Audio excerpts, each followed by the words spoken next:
Salutare, dragi prieteni! În videoclipul care urmează vă vom arăta cum ne alegem noi altoii și cum îi păstrăm pentru că atunci când vine timpul să altoim, acest mugur să fie tot dormind, să nu plece și mugurul în vegetație pentru ca să putem să altoim bine. Rămâneți cu noi în continuare pentru că va fi de folos acest videoclip. Ne alegem altoii din lăstari de un an. Lăstarii să fie undeva la grosimea aproape unui creion. Acest lăstar să văd că de aici pleacă lăstarul de un an, pentru că lăstarul de 2 ani deja nu putem să mai altoim din el, pentru că are mugure de rod.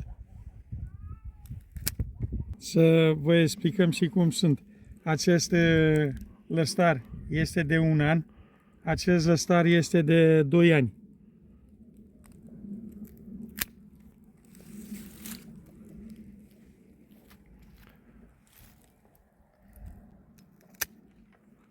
Noi ne facem această recoltare de altoi în luna lui februarie, dar depinde în ce zone sunteți dumneavoastră și cum pleacă în vegetație și de temperaturile care sunt în acel an. Pentru că dacă este cald, pleacă mai repede în vegetație și atunci trebuie să ne recoltăm mai devreme, iar dacă este frig, pleacă mai târziu în vegetație și ne putem recolta mai târziu.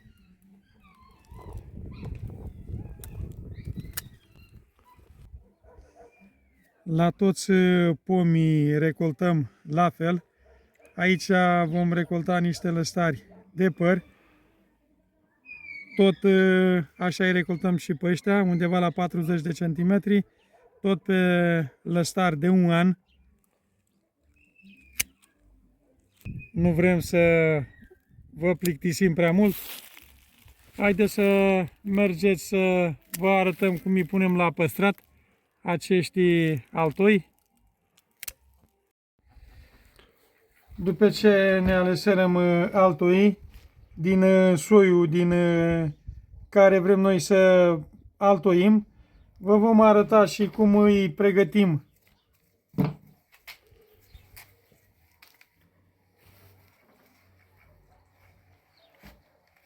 Îi vom pune în șervețele.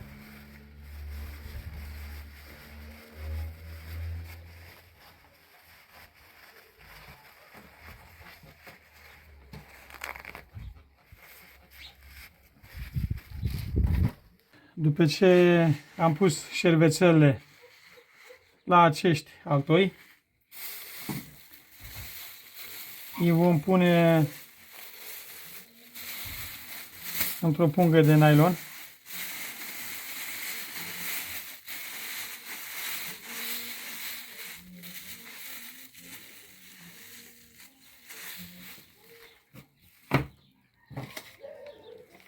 Aici le vom pune o etichetă cu ce fel de pomi avem noi, adică din ce fel de pomi am luat.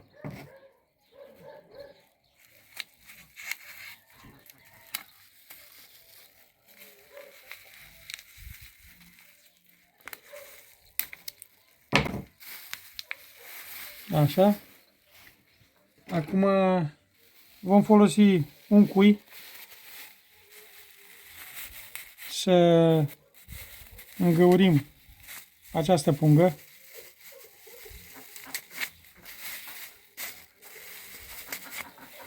Facem mai multe găuri.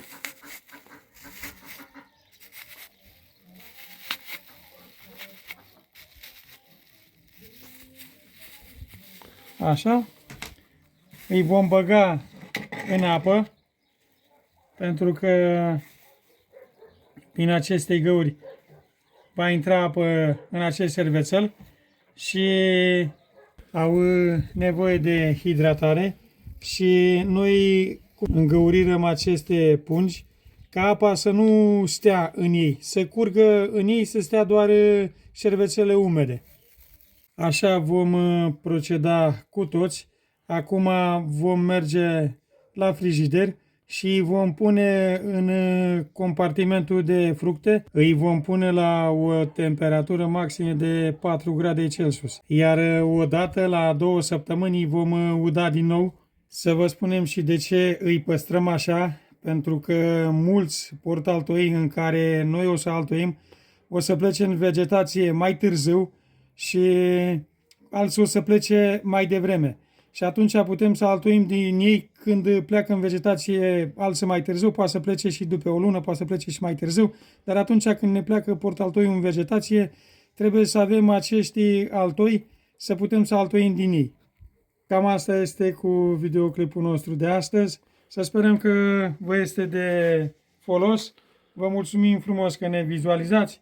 Lăsați-ne și nouă un like, o distribuire, un comentariu. Vă mulțumim frumos tuturor. Să aveți o zi bună. Salutare!